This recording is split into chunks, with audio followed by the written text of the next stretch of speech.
Began with the rollout of the new curriculum starting from pre-primary 1 to grade 3. But as private schools embrace the rollout, many public schools seem not too comfortable, with teachers citing inadequate teachers trained to handle the new curriculum as the major impediment. And although they did not speak on camera to avoid being punished, many teachers in public schools feel the rollout is being implemented in a haphazard manner.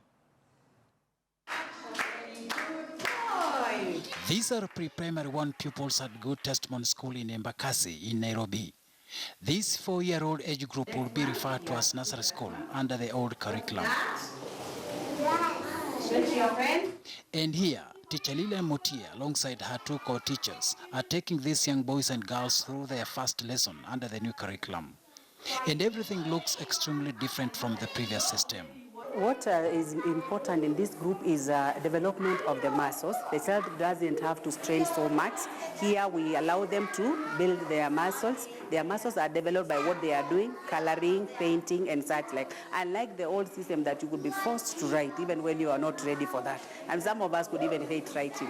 Under the new curriculum, the main focus for this group is on development of muscles, building good and strong personalities in children in order to mold them into responsible beings, conscious of who they are. They should understand who they are and the clothes that they put on. And that's why we had a lesson about clothes we wear. So that they can also understand that these kind of clothes are worn by maybe this kind of gender. In this grade 2 class, teacher Mary Oyera alongside her co-teacher is handling a lesson on environmental activities. And besides understanding what the teacher tells them, pupils in this group are required to practically participate in every step as guided through demonstrations from the teacher with a view to helping them internalize all that is being taught. You see, in 844, like if you are talking about storing water at home, in 844 the teacher would come to class and say, we are going to learn about storing water at home, and we use these containers to store water at home. Then the teacher draws the containers, and that is the end of the lesson.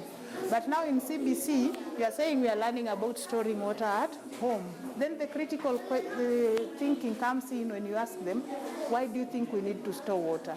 The new curriculum is supposed to build students into responsible and self-sustaining individuals by instilling good values and character. In the new curriculum, number 1, I've said, there's a lot of emphasis on values. Values. As in each lesson, when a teacher is teaching, there must be a value attached to a lesson. And which is also very important when it comes to morals of the children. So we are nurturing values from the formative years, which are the early years. Many stakeholders have embraced the new curriculum, terming it the perfect tool that will unlock the hidden potential in many students, especially now that the emphasis will no longer be on examinations. Every learner's potential is nurtured, but unlike KCP 844, the people used to concentrate so much on the grades of the learners. As teachers at Good Testimony, we are very ready, especially with the CBC, which had actually brought a problem when the children were on holiday, when the CS announced that it is not going to be implemented. But we are very happy since we had prepared since last year. But even as private schools appear to rejoice at this new dawn, public schools are not so happy about the timing of the rollout. At this school, for instance, we are informed that whereas there are about 300 pupils in pre-primary 1 up to grade 3, where the rollout is supposed to take place, there are only 5 teachers trained to handle lessons under the new curriculum. Many stakeholders insist that the success of the new curriculum will largely depend on how much the government invests in training more teachers to meet the huge demand in public schools.